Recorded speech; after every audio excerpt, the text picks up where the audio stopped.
Thank you once again to Lieutenant General Leger and to our distinguished panelists for such a timely discussion. Truly, so much rich insight from this panel.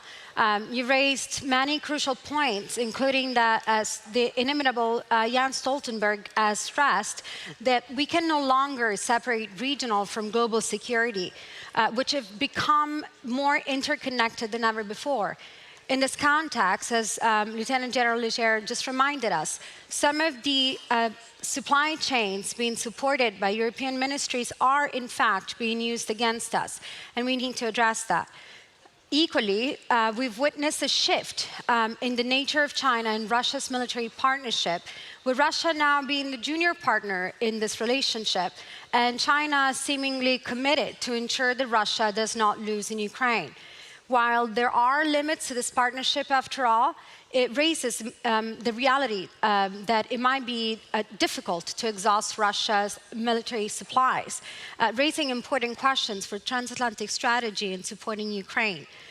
So thank you all once again for this rich panel discussion. And now I'm pleased to introduce our next panel, generously sponsored by NATO, titled Not Really a NATO Lake, Protecting Security of the Baltic Sea. While some have dubbed the Baltic Sea a NATO lake after Sweden and Finland began their accession to the alliance, Russia too has lakefront property, if you wish, and its conventional capabilities in the Baltic Sea region could still pose a threat to regional stability. Guiding us through this next dialogue will be our moderator, Lieutenant General Ben Hodges, former commander of the U.S. Army Europe. It gives me immense pleasure to welcome General Hodges back to the stage. So Ben, please do join us on stage.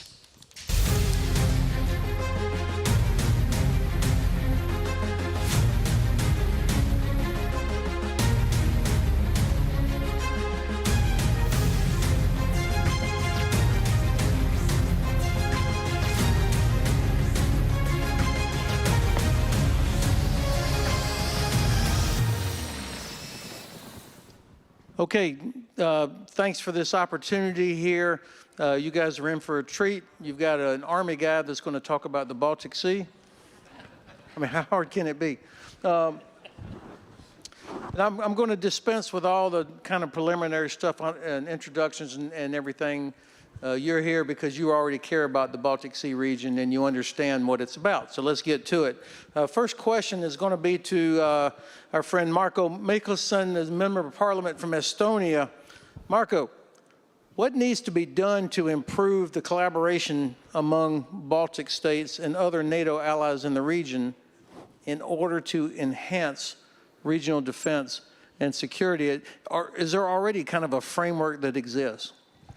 Thank you, Ben, and good to be back at the Warsaw Security Forum. A great place to discuss those very vital and crucial questions.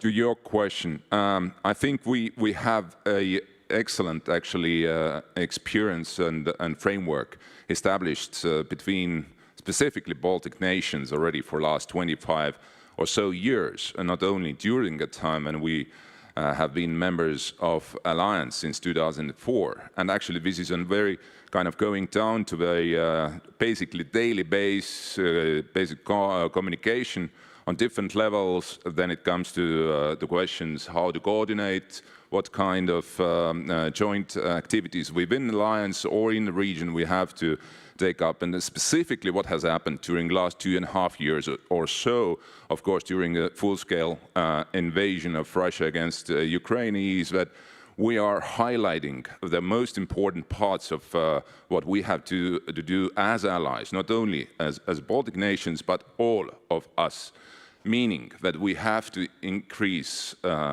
in much faster terms defense expenditures. So 3 countries, Estonia, Latvia, Lithuania, we are right now already at the level of 3%. Estonia is spending this year 3.4 to 3.7% of GDP to our defense capabilities and investments. But what we argue right now is that our allies should follow us. Yes, not Poland. Poland is our leading voice and example here in the alliance. But definitely 2% is absolute minimum. It should not be even discussed as a level. Today we have to talk about at least 2.5% of GDP what we have to spend for defense. And last, perhaps what is incredibly important and what we at home discuss as well, we have to, addition to that, what we spend right now annually for our defense, we have to also invest into those critical areas where we have clear lack of capacities and capabilities. What's occur as told to all of us, allies, that we have to put more money into procurement of long-fire missiles, air defense, obviously, and ammunition. And this is what we are doing. I want to stick on the theme of collaboration. There was a recent announcement that Estonia and Finland are looking at ways to block Russian shipping going across through the Gulf of Finland. Can you talk about that at all? You know, what joins us, actually, and what is our common interest, is to make sure that our boundary and our border with Russia will stay there forever. And whatever it takes to deter our enemy not to make these catastrophic steps to test our resolve and readiness to defend ourselves, we have to actually check all the kind of possibilities to signal to Russia that, hey, we are ready, and please don't even try. Okay. Rear Admiral Eva Skoog Haslum, Chief of Navy of Sweden. Sweden, new member of the alliance. We got better the day that Sweden joined NATO. What is your role as Chief of the Navy in security of the Baltic Sea? Thank you very much, and thank you very much for the invitation to this panel. The role now and before, when we became ally, is not that huge different actually. I think there are plenty of Swedes saying that earlier today, that we have been working together with NATO 25 years at least, maybe more than that. So it was not that huge step, but of course we needed to look upon ourselves in a totally different way, because now we are protecting even others. We have a huge role because we have the longest coastline in the Baltic Sea region. So of course we have a huge role. Being not ally, we have also developed very many different capabilities. We've been forced to. We couldn't say that we can rely upon someone else. So we have the Marines, which are very functional in our extremely tall waters and in the archipelago. We have our surface vessels, which also adapts very much in our environment. We have the submarines, we have the mine countermeasurements, we have the helicopters and so on. So we are functional in our environment. But the thing we always press, whoever we talk to, is that 24 hours presence, building the situation awareness, because that is a key. If we can't keep that together, and today, being an ally, we do that together with others, even though we were working together with Finland a lot before. So I think your defense minister just walked in. What modernization priorities do you have to be able to carry out the tasks that the Navy has, both for the defense of Sweden, but also as part of the alliance? Modernization priorities. It's actually over the whole spectrum, because we need to modernize everything we have. But there is also a key point to actually grow as well. So we have the growth. We need to become bigger. But right now, I think the focus is actually to modernize what we have. But we are doing that. We have new ships ongoing. We are building new submarines. We have expanded our battalions, and both for the Marines and for the logistical purposes. So we are maybe not growing that much, but we are actually modernizing what we have. Barry, Pavel from RAND, long-time strategic thinker, has a broad view of things. What are the sort of emerging trends you're seeing in the Baltic region or that would have relevance for the Baltic region that we should be paying attention to? Well, thanks, and I also want to thank the organizers of this excellent forum. I mean, I like to start with the broad view, and so just we're short on time. I would summarize it by saying, the real threat of a world war. And the reason I say that is twofold. One, our adversaries or competitors, or whatever we like to call them, are increasingly connected in many ways, and this is Russia and China, but also increasingly North Korea, which is supplying Russia with a lot of capabilities for the ongoing invasion of Ukraine, but also Iran. And we saw what happened last night in the Middle East. And so we need to recognize this connection and really take account of it. It's relevant in all of our regional and sub-regional efforts. But number two, I think, I think we're at a deterrence deficit. And the reason we're seeing adversaries being aggressive starting in 2014, continuing now, both Russia and China and others, is because they certainly respect our military capabilities, but I would argue that they do not respect our will to use them to protect our interests, number one, and most importantly. Number two, we lack the capacity now that the world has developed in the way it has over the last 10 years, and so we have real resource constraints, which I think should lead to new thinking on how to handle potential contingencies both on one side of the Eurasian continent and on the other.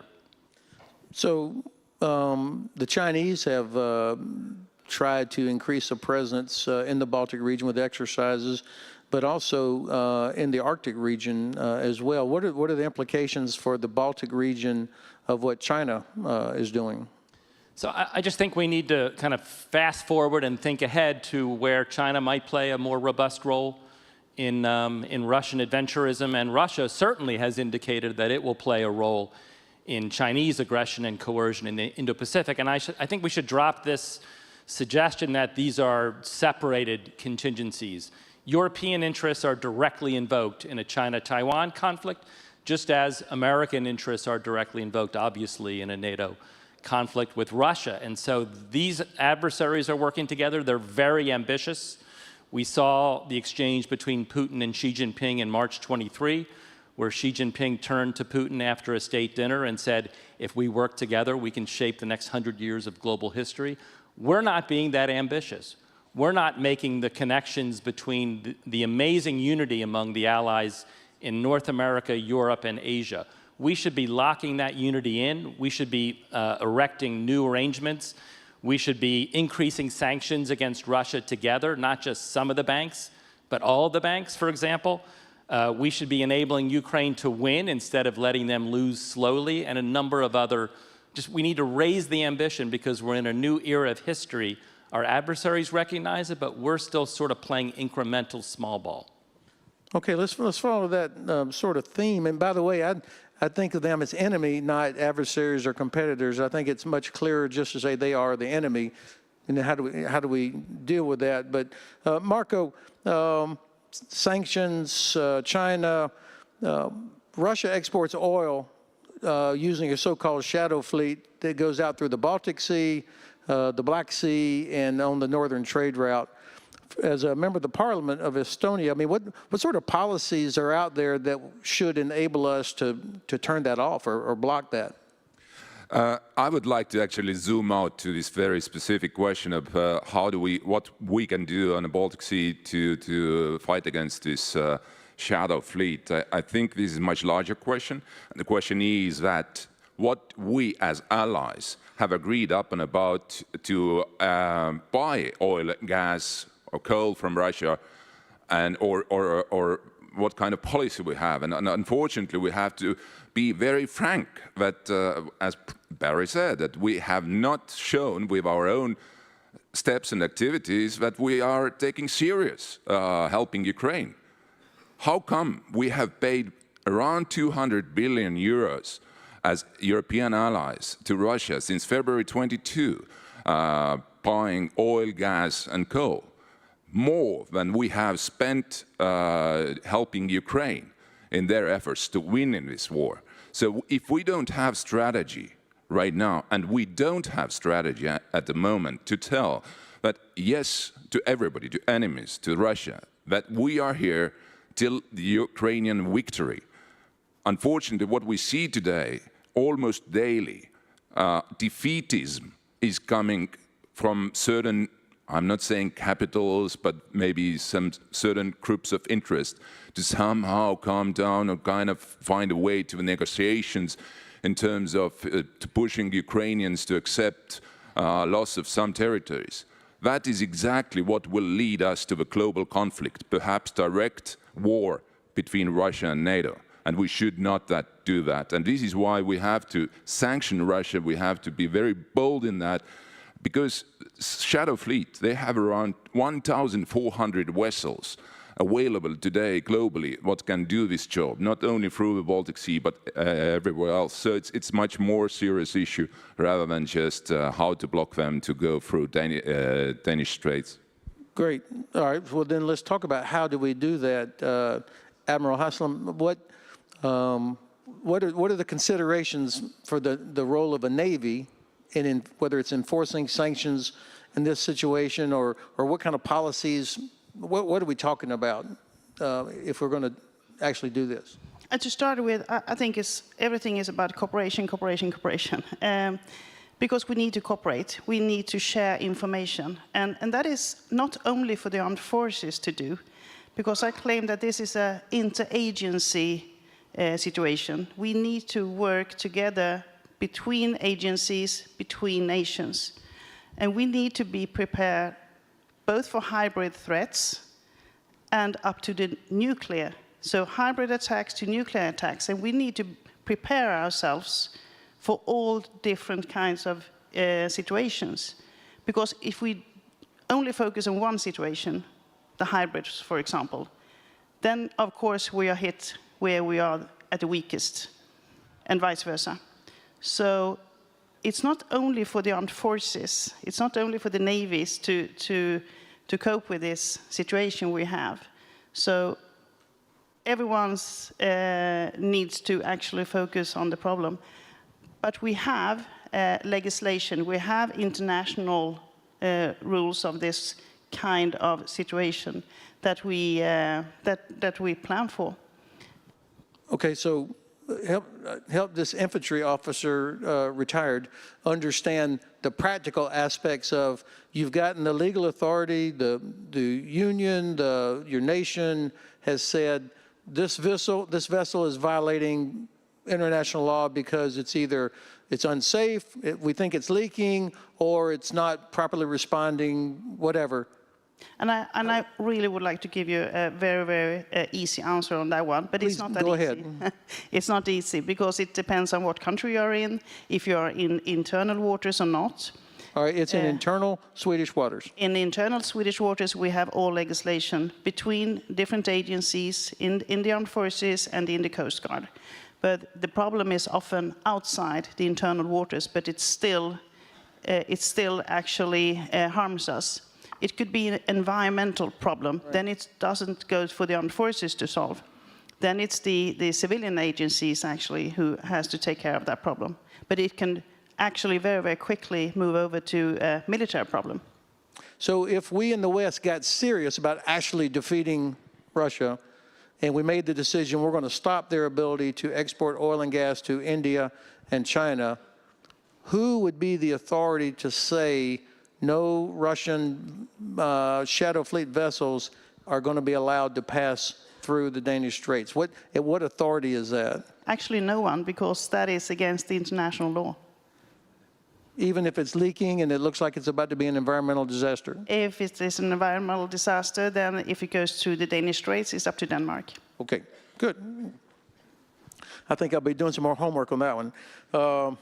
But I'm glad you explained how difficult and complicated it is, because I think to the average person, like, how the hell are they still able to export oil? Why can't we turn that off? And I can take another example, and that is, for example, when we put energy production outside our own waters, because we don't have the legislation to protect it there. So that could be another problem. Okay.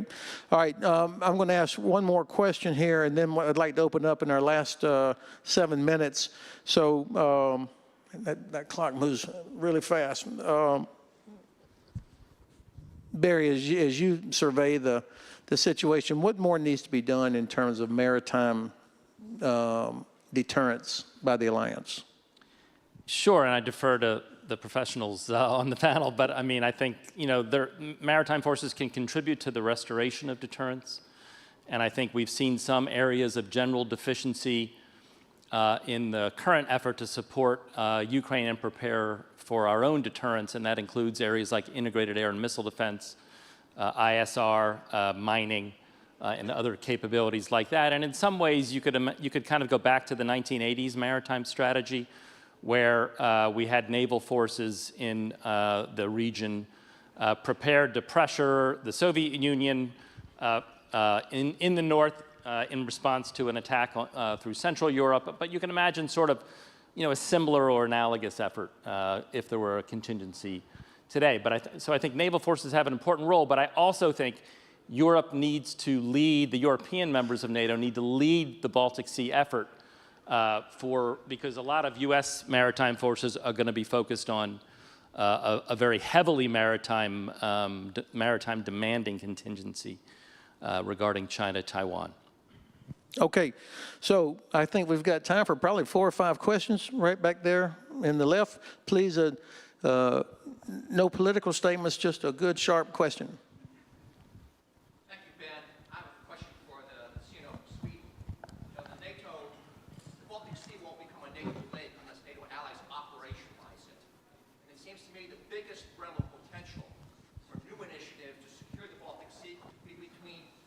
Sweden. Just look at the map. So my question to you, ma'am, would be, what is the state of Polish-Swedish naval collaboration, and what are their potentials? I think we have very good collaboration already today, both when we share same systems, procurement-wise, but also when we train and operate together. We do it now under the umbrella of NATO, before as when we were just a partner.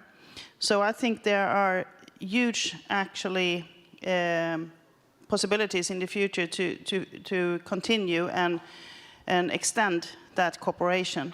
But we are also having that kind of cooperation ongoing when we, under the NATO umbrella, there is a command ship in a couple of weeks ahead when we start up with the command task force, the CTF, in Rostock, Germany, but because that is actually really a good piece of cooperation and sharing information and intelligence together.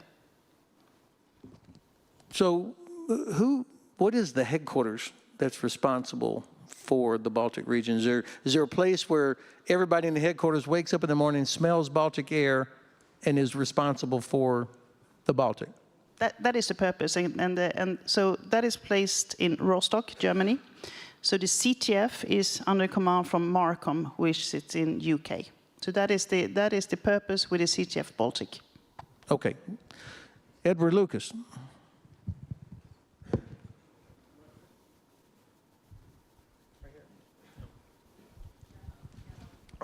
Kaliningrad, is it a threat or an opportunity for you? All right, we'll go Marko, Barry, and the Admiral. Edward, well, definitely a challenge. Definitely a challenge. What kind of opportunity? The opportunity, obviously, it is to make Russian calculus more complicated, and as it happened, obviously, with the very good news of Sweden, Finland joining NATO. I think that this part of the world today is much more and better deterred in terms of the threats from Russia. But if I use the moment actually to enlarge this, and actually why we're talking here in this panel about a NATO lake as a Baltic Sea, I think the best deterrence to all of us, and I come back to what I said a bit earlier, is to turn Black Sea to another NATO lake. And that is what it should be done with our strategy to bring Ukraine as soon as possible to NATO. And that will solve also Kaliningrad problem. Thank you. Barry? No, I couldn't add. That was an excellent answer. I agree with what my colleague said. I wasn't sure what he said. Is it opportunity if I'm not? I guess I am trying to put you on the spot because I think we should be clear-eyed about whether or not we would be willing to attack Kaliningrad if Russia attacks a NATO country. Yeah, I mean it's both. That's why there wasn't. I mean, there's no clear answer. There's a set of very significant military capabilities there. Very close, to NATO, and so we need to take account of that. And so, if there is a contingency, that needs to be considered as a, important Russian military asset that can be held at risk, just like others. We do have to be attentive to the different types of capabilities that are there, and be prepared to make sure that we use our own leverage for deterrence purposes, both pre-crisis, crisis, and intra-war. Okay.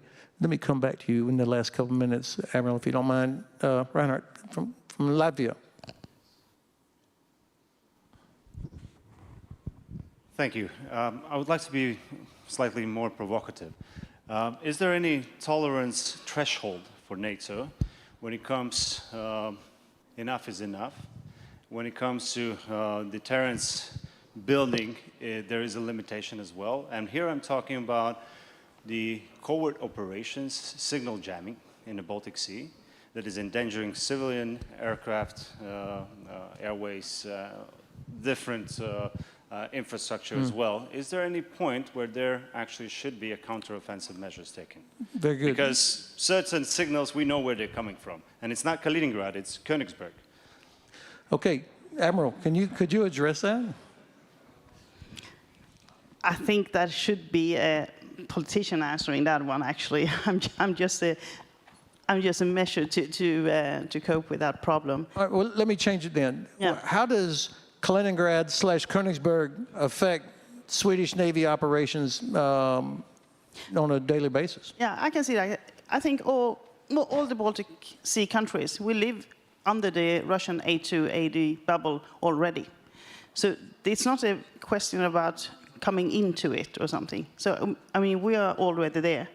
And if we are boiling the frog, as we say, very short, in a very long time, we don't feel that actually it has deteriorated the situation and not noticing that, or if we had red lines. I'm not the one that can answer that, actually, because I think someone else should.